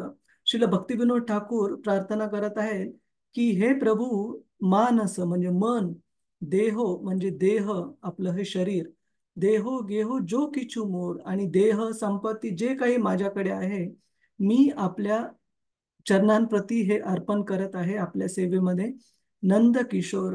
आणि याच्यामध्ये ते म्हणतात, मारोबी राखोबी जो इच्छा तोमार नित्यदास प्रति तुवा अधिकार. ते म्हणतात की तुम्ही मारा किंवा रक्षण करा, जे काही आपली इच्छा आहे ते करा, कारण तो आपला अधिकार आहे आणि मी आपला नित्यदास आहे. त्याच्यामुळे मी आपल्याला पूर्णपणे समर्पित असल्यामुळे आपला जी काही इच्छा आहे ती मी स्वीकारण्यासाठी तयार आहे, आणि मला जसं काही माझ्या जीवनामध्ये आपली इच्छा आहे तशा प्रकारे घडवण्याचा आपला अधिकार आहे. अशा प्रकारे वेगवेगळ्या शुद्ध भक्तांचं आपण इथे उदाहरण पाहिलेलं आहे. त्याचप्रमाणे इथे भागवतामध्ये अशा शुद्ध भक्ताचं वर्णन आहे. कुंती माता, जिचं की वर्णन केलेलं आहे, सती कुंती. आपण पुढे जाण्याच्या अगोदर माफ करा, थोडासा वेळ जास्त लागला, पण कुणाचा काही प्रश्न आहे? सती भक्ती म्हणजे काय आहे, अनन्य भक्ती म्हणजे काय आहे, आणि सामान्य लोकांमध्ये आणि अशा प्रकारच्या भगवंतांना पूर्ण परायण भक्तांमध्ये काय फरक आहे, आणि कशा प्रकारे अशा प्रकारचे परायण भक्त हे जीवनातल्या सर्व गोष्टींसाठी अशा अपूर्ण अशा जीवमात्रांवर अवलंबून न राहता केवळ आणि केवळ भगवंतांवर कशा प्रकारे अवलंबून राहतात, आणि त्यांचे काही आपण उदाहरणं पण पाहिले. कुणाचा काही प्रश्न आहे प्रभूजीच माताजीच या मुद्द्यांवर? हरे कृष्ण. ओके, इथे चॅटवर एक प्रश्न आहे, पद्मनाभ प्रभू आणि प्रणिती माताजी, सती म्हणजे, तर सती हा शब्द सामान्यतः वापरला जातो प्रभूजी एका पतिव्रता स्त्रीबद्दल. पहिले सतीची रीत होती की पत्नी आपल्या पतीपासून विरह सहन करू शकत नव्हती, की त्या पतीच्या मृत्यूनंतर स्वतः पण ती अग्नीला समर्पित व्हायची, तर ती सतीची रीती मांडली जायची. पण त्या शब्दाचा अर्थ आहे मुख्यतः पतिव्रता. तर इथे त्या शब्दाचा अर्थ आहे की ज्याप्रमाणे एक पतिव्रता स्त्री आपल्या पतीसोबत एकनिष्ठ असते, त्याच प्रकारे एका शुद्ध भक्ताची भक्ती ही भगवंत कृष्णांच्या प्रती एकनिष्ठ असते, आणि दुसऱ्या कोणत्याही ठिकाणाहून कोणत्याही भौतिक गरजा असू काही असू ते अपेक्षा करत नाहीत. आणि त्या अशा शुद्ध भक्तांसाठी सर्वस्व त्यांची काळजी घेण्यासाठी भगवंत सक्षम आहेत, आणि त्यांची काळजी पूर्ण भगवंत घेतात. ठीक आहे पद्मनाभ प्रभूजी, प्रणिती माताजी, हरे कृष्ण. हो प्रभूजी. ठीक आहे, ठीक आहे. आपण अजून एक श्लोक घेऊ, त्यानंतर आता कुंती मातेच्या प्रार्थना आपण ज्या सुरुवात करत आहोत, तर खूप खूप महत्वाचे श्लोक आहेत, तर लक्ष द्या. तर तुम्ही हा श्लोक म्हणण्याचा प्रयत्न करा. श्लोक क्रमांक 18. संजय पाटील बा घुमे प्रभूजी, हरे कृष्णा. काही प्रश्न आहे आपला?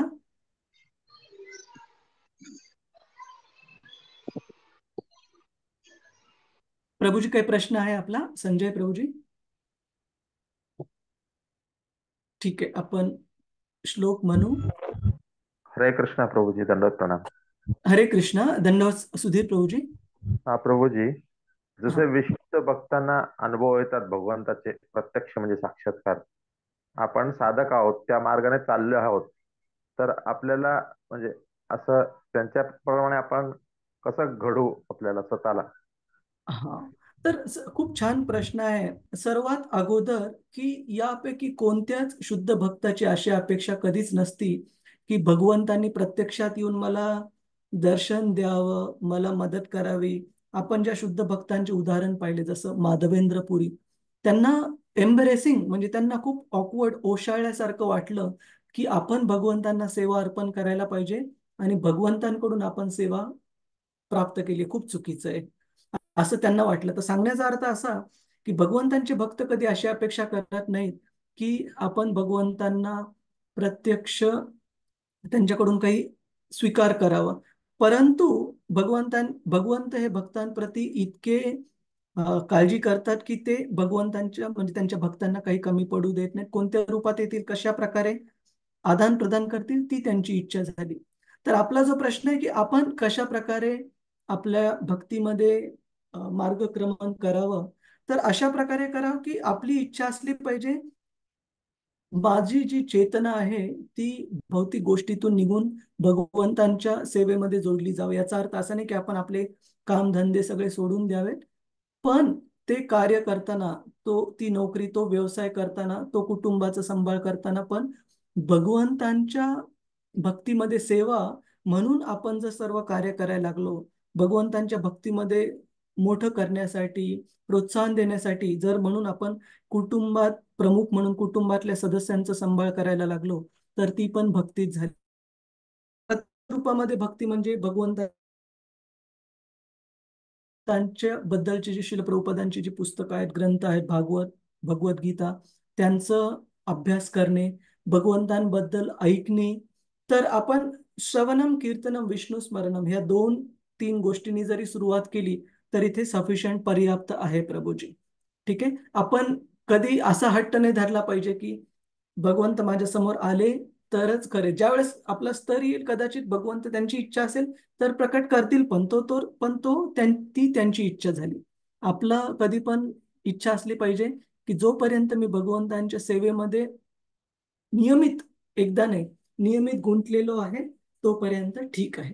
जर ते गुंतलेलो नाहीये तर मला नियमितपणे गुंतवण्यासाठी आपलं जीवन त्या प्रकारे बनवायला पाहिजे.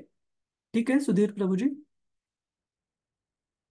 हरे हो कृष्ण. प्रभू, धन्यवाद प्रभू. हरे समज कृष्ण. हरे हरे कृष्ण. जसं आपण इथे आत्ता समोरच्या आपल्या कथेमध्ये पण पाहत आहोत, पांडव त्यांनी स्वतःची इच्छा असू नसू, युधिष्ठिर महाराजांची कधीच इच्छा नव्हती राज्य राजा म्हणून स्वीकारण्याची, पण केवळ भगवंतांची इच्छा आहे, त्यांनी ते जिम्मेदारी स्वीकारली. अर्जुनाची कधीच इच्छा नव्हती कुरुक्षेत्राचं युद्ध करण्याची, पण केवळ कृष्णाची इच्छा आहे म्हणून इच्छा नसून पण अर्जुनाने ती गोष्ट स्वीकारली. आणि आपण पाहतो येणाऱ्या अध्यायांमध्ये की ज्या वेळेस भगवंत या पृथ्वीवरच्या आपल्या लीला पूर्ण करून भगवत धामामध्ये परततात, पांडव एका क्षणाचाही विलंब न करता आपलं जे राज्य आहे त्याप्रती बिलकुल आसक्त राहत नाही. ते राज्य लगेच आपला जो वंशज आहे परीक्षित, त्याची पात्रता पाहून त्याला ते राज्य सोपवतात आणि एका क्षणाचाही विलंब न करता उत्तर दिशेला हिमालयाकडे जाण्यासाठी निघतात. पांडव त्यांच्या पाठीमागे द्रौपदी माता, कुंती माता आणि द्रौपदी माता हे सर्व लगेच भगवंतांच्या भक्तीमध्ये स्वतःला पूर्णपणे समर्पित करण्यासाठी निघतात. तर सांगण्याचा अर्थ आहे असे भगवंतांचे भक्त त्यांचं जीवन पण जगतात भगवंतांच्या सेवेमध्ये, आणि त्यांच्या जीवनाचा शेवट पण होतो भगवंतांच्या सेवेमध्ये. ते त्याचं पूर्ण लक्ष राहतं. ठीक आहे प्रभूजीच, माताजीच. कुणाचा अजून काही प्रश्न आहे? ठीक आहे, आपण अजून हरे एक. कृष्णा प्रभूजी. हरे कृष्णा. यस माताजी. प्रभूजी, आता तुम्ही म्हणालात की कुंती माता सुद्धा म्हणजे जेव्हा पांडवांसोबत हे उत्तरेकडे गमन करतात, हो. पण कुंती माता आधीच म्हणजे जेव्हा धृतराष्ट्र आणि त्यांच्या सोबत गेलेले असतात ना, जेव्हा पांडवांनी राज्याचा राज्याभिषेक स्वीकार. हा झाल्यानंतर. हा हा हा तर त्याचं पण वर्णन आहे श्रीमद भागवतम मध्ये. बेसिकली धृतराष्ट्र कशा प्रकारे गेले त्याचं पण वर्णन आहे. तर असं सांगितलेलं आहे की विदुर, जे धृतराष्ट्रांचे लहान भाऊ होते, ज्यांना की एवढा अपमान करून दुर्योधनाने घराच्या बाहेर काढलेलं महालाच्या, आणि त्यानंतर कुरुक्षेत्राच्या युद्धाच्या वेळेला विदुर हे तीर्थ यात्रेवर गेलेले होते. विदुर परत येईपर्यंत कुरुक्षेत्राचं युद्ध संपलेलं होतं. धृतराष्ट्राचे सर्व मुलं मारल्या गेलेले होते. युधिष्ठिर महाराज राजे बनलेले होते आणि धृतराष्ट्र आणि गांधारी हे युधिष्ठिर महाराजांच्या केअर म्हणजे त्यांच्या काळजीमध्ये राहत होते. तर विदुरांनी धृतराष्ट्र यांना उपदेश केला आणि वैराग्य त्यांच्या हृदयामध्ये निर्माण झालं धृतराष्ट्र यांच्या. आणि एका रात्रीच सकाळ होण्याच्या अगोदर भल्या पहाटे धृतराष्ट्र, गांधारी आणि विदुर हे गेलेले सांगितले. कुंती मातेचा उल्लेख त्याच्यामध्ये नाहीये. ओके आणि ओके. धृतराष्ट्र आणि गांधारी यांनी कशा प्रकारे भगवंत कृष्णांवर आपलं लक्ष केंद्रित करून या जगाचा त्याग केला त्याचं पण वर्णन आहे. कुंती मातेचं त्याच्यामध्ये नाहीये. ठीक आहे. हरे कृष्ण. कृष्ण. हा श्लोक पाहिला एक तर चालेल का पुढच्या वेळेला पाहायचा आपली ज्याप्रमाणे, कारण थोडस तात्पर्य आहे. सुरुवात केलं तर चालेल आपण. चालेल चालेल. ठीक आहे चालेल. तुम्ही श्लोक क्रमांक 18 म्हणण्याचा प्रयत्न करा. प्रभूजी मी वाचायचा प्रयत्न करू. हा चालेल, काय हरकत नाही. कुंती उवाच कुंती नमस्ते उवाच उवाच उवाच नमस्ते पुरुषत्वा नमः नमस्ते पुरुषेशं पुरुषाय त्वात् आद्यम ईश्वरं प्रकृते परम् आद्यं आद्यं ईश्वरं प्रकृते प्रकृते परम् परम् अलक्षं सर्वभूतानां अलक्षं सर्वभूतानां सर्वभूतानां अन्तर्बाह्य इव स्थितम् अन्तर्बाह्यैव अवस्थितम्. हरे धन्यवाद कृष्ण माताजी, प्रभूजी. धन्यवाद. हरे कृष्ण. हे कृष्ण हे कुंती माता म्हणत आहेत. आता काय करत आहेत कुंती माता, ज्या वेळेस भगवंत कृष्ण द्वारकेला जाण्यासाठी, द्वारकेला, हरे कृष्ण कृष्ण कृष्ण हरे हरे, हरे राम राम राम हरे हरे, द्वारकेला जाण्यासाठी रथावर आरूढ झालेले आहेत. तर पांडव, द्रौपदी, कुंती माता हे सर्व कुटुंबातले सदस्य त्या ठिकाणी जमलेले आहेत आणि कुंती माता कृष्णांना प्रार्थना अर्पण करत आहेत. हे कृष्ण, मी तुम्हाला नमस्कार करते, कारण तुम्ही आद्य पुरुष असून प्रकृतीच्या गुणांनी प्रभावित होत नाही. तुम्ही प्रत्येक गोष्टीच्या आत तथा बाहेर आहात आणि तरीही सर्वांसाठी अदृश्य आहात. तर खूप महत्वाच्या गोष्टी इथे सांगितलेल्या आहेत कुंती मातेने, की आपण सर्वात अगोदर हे पाहू की कशा प्रकारे भगवंत या भौतिक जगातली किंवा आध्यात्मिक जगातली अशी कोणतीही गोष्ट नाही जिथे भगवंत उपस्थित नाहीये. म्हणजे ब्रह्मसंहितेमध्ये सांगितलेलं आहे, अंडांतरस्थम परमाणु चयातरस्थम, की ह्या कोणत्याही भौतिक गोष्टीचं, जसं तुम्ही मोबाईल घ्या, हे बाटलीचं झाकण आहे, तर याच्या प्रत्येक अणुरेणूंमध्ये भगवंत हे उपस्थित आहेत. त्याचप्रमाणे आपल्या हृदयामध्ये आपल्या जीवात्म्यासोबत भगवंत हे परमात्मा रूपामध्ये उपस्थित आहेत. तर कुंती माता इथे सांगितलंय की प्रत्येक ठिकाणी आतमध्ये म्हणजे परमात्मा म्हणून भगवंत उपस्थित आहेत आणि बाहेर म्हणजे प्रत्यक्ष रूपामध्ये बाहेर पण भगवंत उपस्थित आहेत. परंतु तरीही सर्वांसाठी म्हणजे 99.99% लोकांसाठी भगवंत उपस्थित असून पण त्यांना कधी ओळखू शकत नाहीत लोक. का?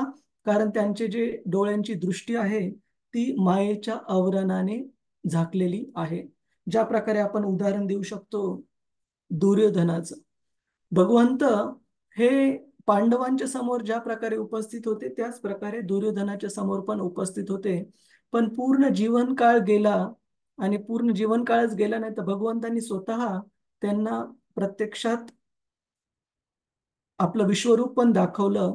परंतु दुर्योधनासारख्या आसुरिक प्रवृत्तीच्या व्यक्तीला हे कधी शक्य झालं नाही की भगवंत हे कृष्ण हे साक्षात भगवंत पूर्ण पुरुषोत्तम भगवान आहे.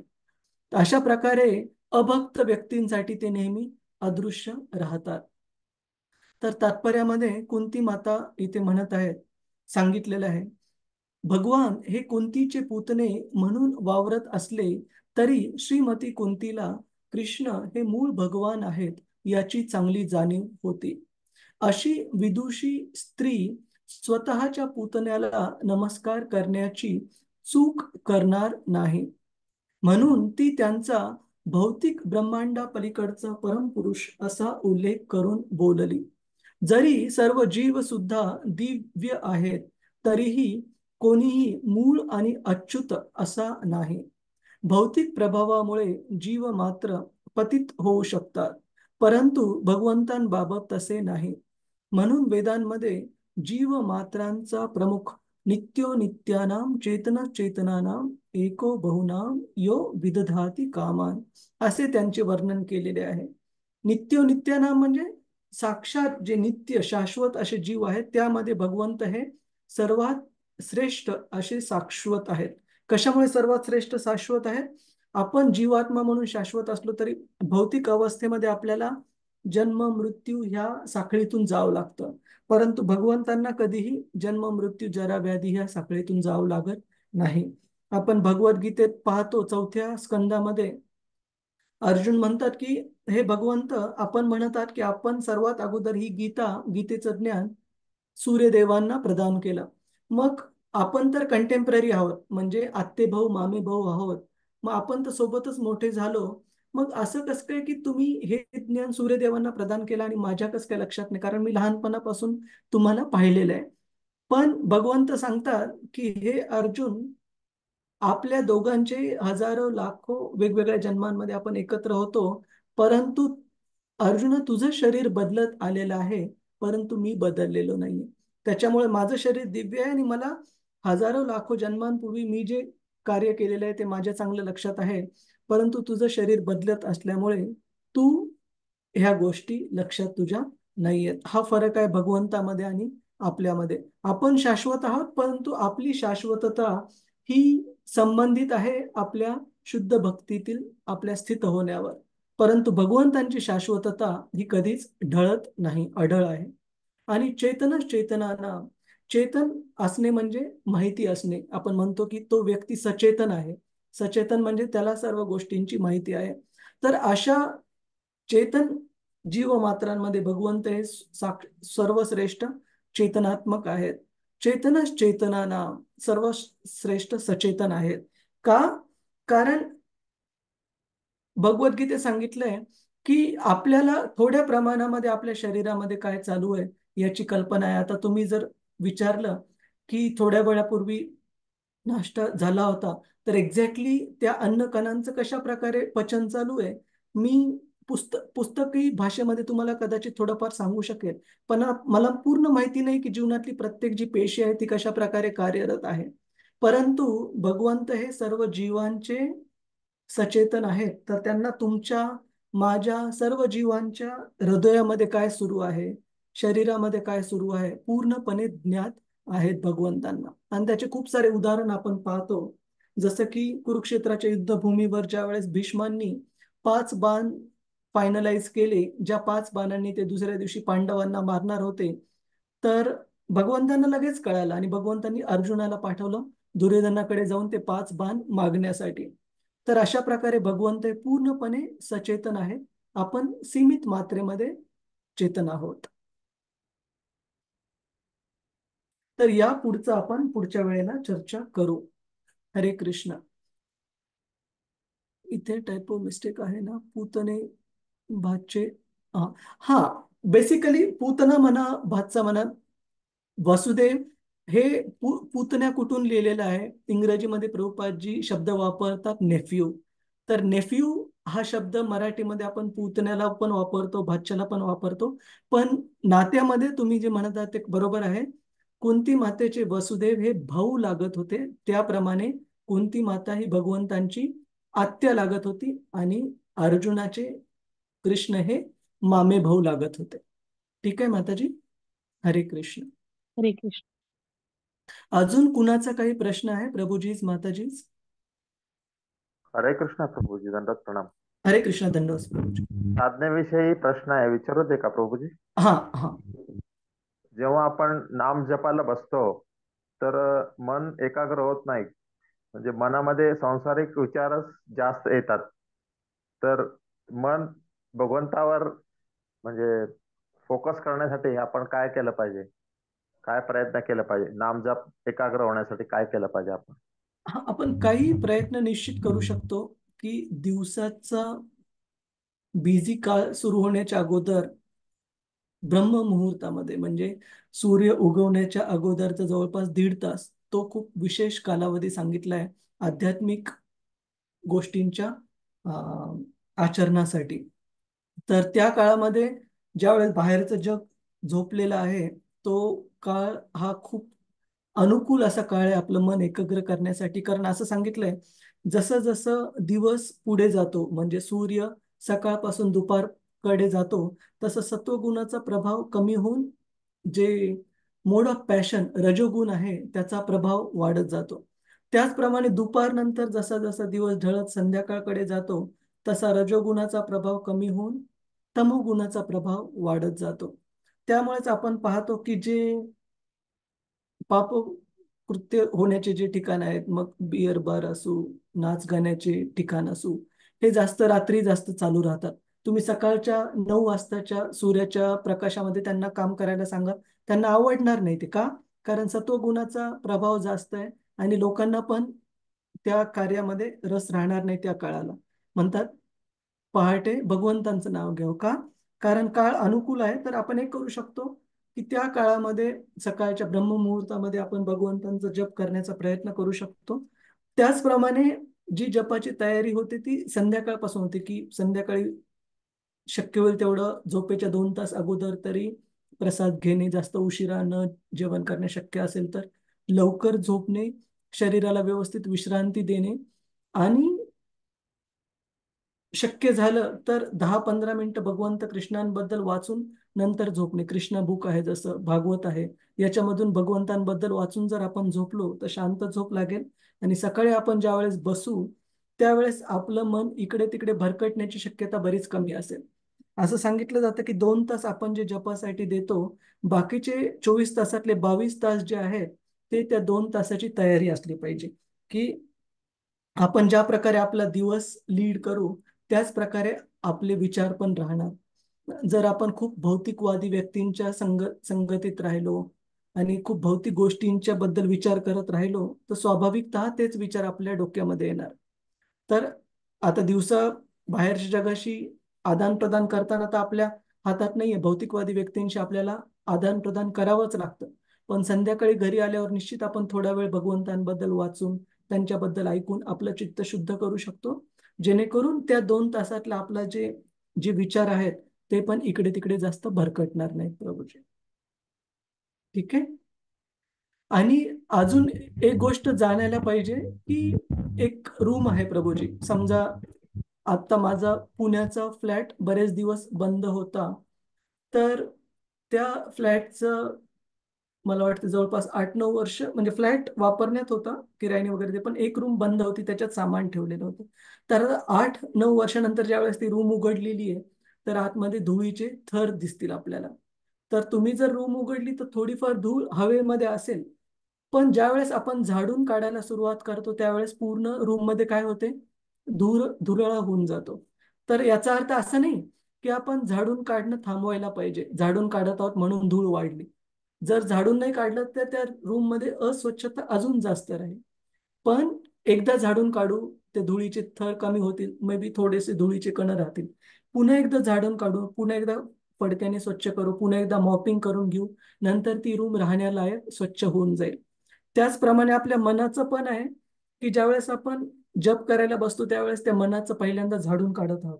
तर इतके वर्ष ते मन धुळीचे थर साचलेले, त्याच्यामुळे तुम्ही झाडून काढताना सुरुवातीला तर थोडा धुरळा होणारच प्रभूजी, है ना. पण आपण परसिस्टंट राहायला पाहिजे, ती गोष्ट फॉलो केली पाहिजे, जेणेकरून 2दा-3दा झाडून नंतर मॉपिंग करून मग ते राहण्यासाठी स्वच्छ होईल भगवंतांना. ठीक आहे सुधीर प्रभूजी. हो प्रभूजी, हरे धन्यवाद. हरे कृष्ण. मार्गदर्शन मिळालं. हरे धन्यवाद. कृष्ण. हरे कृष्ण. शिला प्रभुपाद की जय. अजून कुणाचा काही प्रश्न आहे प्रभूजीज माताजीज? ठीक आहे. पद्मनाभ प्रभू, प्रणिती माताजी. येस माताजी. आपण पण शबरी सारखं भक्ती करायला पाहिजे. हा बघा, शबरीचं जे उदाहरण आहे ते खूप विशेष उदाहरण आहे की शबरीच्या भक्तीचा स्तर तेवढ्या स्तरावर होता जेणेकरून तिने अपॅरेंटली ते बोर चाखून पण रामचंद्रांना दिली, तरी भगवंतांनी ती स्वीकार केली शबरीची माया म्हणून, शबरीची त्यांच्याबद्दल असणारं प्रेम म्हणून, जे करून ती जे आंबट बोरं होती ती तिला भगवंतांना द्यायची नव्हती. पण आपण डायरेक्ट तिच्या अनुकरण नाही करू शकत, आपण अशा महान भक्तांचं अनुसरण करायला पाहिजे. म्हणजे तिची जी सेवा वृत्ती आहे ती या सेवा वृत्तीमध्ये भगवंतांची सेवा करायचा प्रयत्न केला पाहिजे, तिचं अनुकरण नाही करायला पाहिजे. आपण नाही म्हणू शकत की मी पण भगवंताने एखादी गोष्ट चाखून मग भगवंतांना अर्पण करणार, कारण आपल्या भक्तीचा स्तर तेवढा दर्शन कीर्तनम या ज्या नवविध भक्ती आहेत त्यातून आपण आधी ती भक्ती प्राप्त करण्याचा प्रयत्न केला पाहिजे. नंतर भगवंतांच्या कृपेने हळूहळू तो स्तर श्रेष्ठ होत जाईल भक्तीचा. ठीक आहे माताजी. हरे हो कृष्ण. हरे कृष्ण. प्रभूजी. हरे कृष्ण. तर खूप प्रभूजी खूप खूप छान हरे सांगितलं, कृष्ण. खूप छान हरे एक्सप्लेन केलं. आणि हरे कृष्ण. जपाचं तर मी पण माझा अनुभव सांगेन की पहाटेचा केलेला जप जो असतो ना, किंवा अर्धी झोपायच्या आधी, तो अगदी अप्रतिम होतो. त्यावेळेला काहीही आठवत नाही. पण एकदा त्या 7-8 सकाळची वाजायला सुरुवात झाली ना, मग सगळे लोक जागी होतात आणि मग तुम्ही प्रकृतीचे ते सगळे गुण तुमच्यामध्ये यायला यायला लागतात, लागतात. आठवणीचे खरी सगळ्या. गोष्ट. तर तो इतका सुंदर वेळ आहे ना, की 5 वाजता जरी तो जप केला ना, तरी 5 ते 6 मध्ये खूप छान होतो. अगदी 16 माळा पूर्ण होतात असं नाही, पण खूप छान जप होतो. त्यावेळेला काही खरी नाही आठवत, काहीही खरी आठवत नाही. खरी गोष्ट. धन्यवाद. हरे कृष्ण प्रभूजी. हरे कृष्ण. आणि मी नेहमी उदाहरण देत असतो की आपल्या डोक्याची जी चक्री आहे ती अजून फिरायला सुरुवात झालेली नसते. जसं दिवस उजाडतो पुढे पुढे जातो तशी ती चक्री म्हणजे रजोगुणाचा प्रभाव वाढत जातो. आपल्याला मग मन विचलित होते, हे करू का ते करू. मग ऑफिस मधले टास्क लक्षात येणार, गृहिणींना घरात काय काय कामं करायचे ते लक्षात येणार आणि ऑब्व्हियसली मन तिकडे जाण्याचा जास्त संभव असणार. हरे कृष्ण. तर खूप खूप धन्यवाद आपल्या हरे सगळ्यांचा. कृष्ण हरे कृष्ण प्रभूजी. हरे कृष्ण किरण प्रभूजी. मला फक्त ती रघुनंदन सरकारांची जी गोष्ट सांगितली ते मंदिर कुठं आहे? एक मिनिट हा, मी तुम्हाला ग्रुपवर सांगेल प्रभूजी. मी चालेल. यामधून ठीक आहे, इथे शोधून सांगेल. हरे कृष्ण. धन्यवाद. आणि एक मिनिट हा मला प्रश्न तो गेला का डोक्यातून. पण दुसरा एक प्रश्न म्हणजे आपण एक म्हण एक वापरतो, कहा गंगू तेली कहा राजा भोज. राजा भोज. हे राजा भोज आहे ते कुंतीचे वडील असावेत काय? कुंती माहित भोज म्हणतात त्यांना. माहित नाही प्रभू, मी ऐकलेले नाही. पण या तुम्ही जी म्हण सांगितली त्याचा अर्थ आहे की कुठे तो हो, श्रीमंत व्यक्ती, कुठे दोघांची साधारण. पण तुलनात्मक आहे. हो. हा, पण हे माहित नाही की ते कोणती भोज या राजाबद्दल सांगितले का. ठीक आहे प्रभूजी. हरे कृष्ण. हरे कृष्ण. हरे हरे कृष्ण. कृष्ण. वंश हरे कल्प. येस माताजी. हरे कृष्ण. सॉरी आता प्रभूजींनी प्रश्न विचारला तर मला असं वाटतं, कारण की मी ती गोष्ट ना ते संडेचं सेशन्स असतात तिथे ऐकली होती. बहुतेक पुरी आपलं आहे ना जगन्नाथपुरी, त्याच्या जवळच कुठलं तरी एक गाव आहे असं.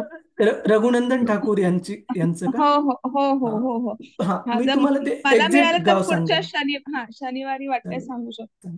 ओके आणि ते ओके. ते मंदिर आता पण पाहायला आपल्याला उपलब्ध आहे. भगवंतांचा तो अर्च विग्रह ज्याने तो अजूनही तसा भोग अजून चढवला म्हणजे आता हा हा हा हा चढवला हा. आणि तो लाडू पण अर्धा खाल्लेला भगवंतांनी तो पण उपस्थित आहे, आपण पाहू शकतो तो. ठीक आहे. हरे कृष्ण. हरे कृष्ण. तर खूप खूप धन्यवाद आपल्या सगळ्यांना. वंशा कल्पतरुभ्यश्च कृपा सिंधुभ्य एव च पतितानां पावनेभ्यो वैष्णवेभ्यो नमो नमः. अनंत कोटि वैष्णव वृंद की जय. वैष्णव ठाकुर की जय. श्रील प्रभुपाद की जय. हरे कृष्ण. हरे हरे कृष्ण प्रभूजी. हरे सादर कृष्ण. प्रणाम. प्रभूजी. हरे दंडवत कृष्ण प्रणाम. प्रभू. हरे हरे कृष्ण. कृष्ण. हरे कृष्ण. धन्यवाद. हरे कृष्ण.